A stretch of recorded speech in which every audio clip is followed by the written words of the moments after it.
We should very clearly make a distinguishment between nescience and ignorance so that people fully understand the difference between these two concepts. How many people even have heard the term nescience?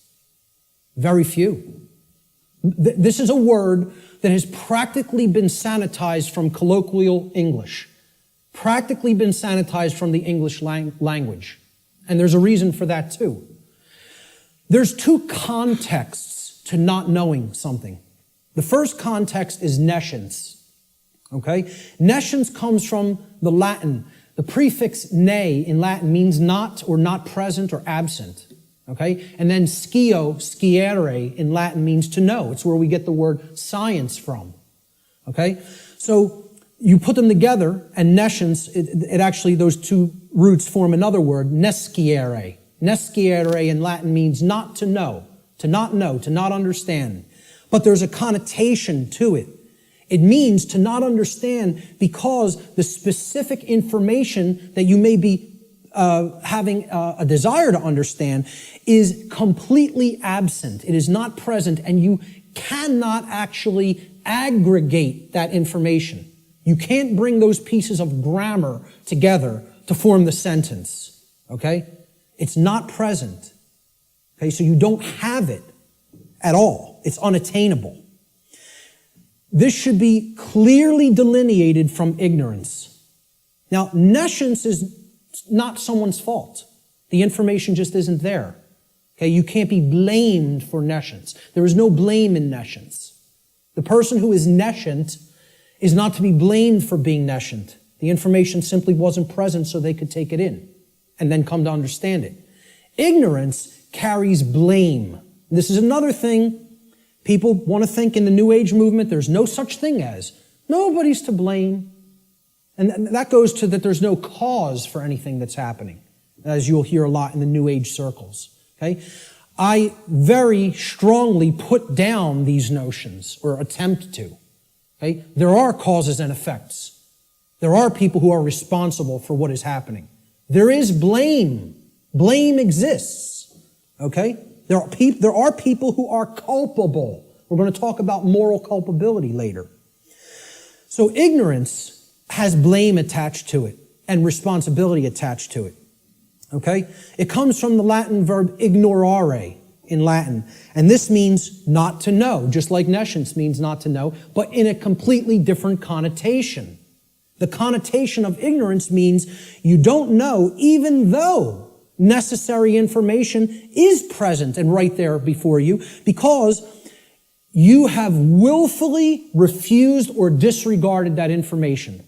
Whether you've refused it because it made you feel uncomfortable or whether you disregarded it because you felt that's not important for me to know. I don't need to know that. Or you feel you already understand something that contradicts with what's, the new thing that you're hearing or seeing. Okay?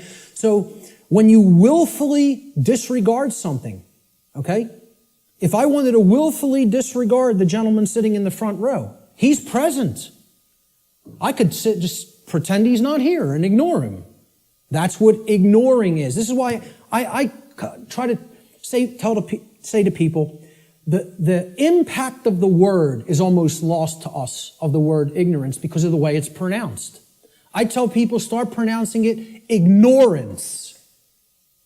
Ignorance.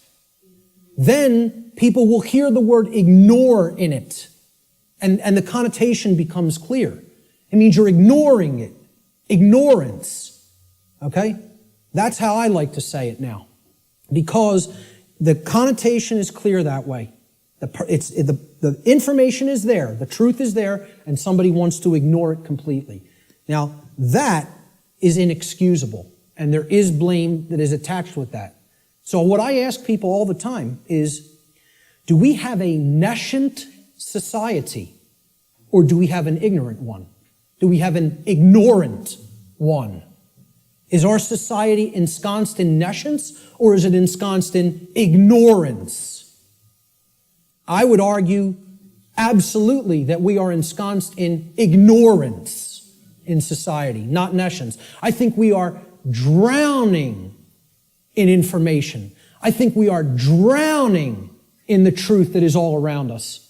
But people are ignoring it, largely. Not everyone. There's many people who are very hungry for it and taking it in as fast as they can, you know? But I think the majority of human beings are in the state of ignorance, even though the truth is present all around us.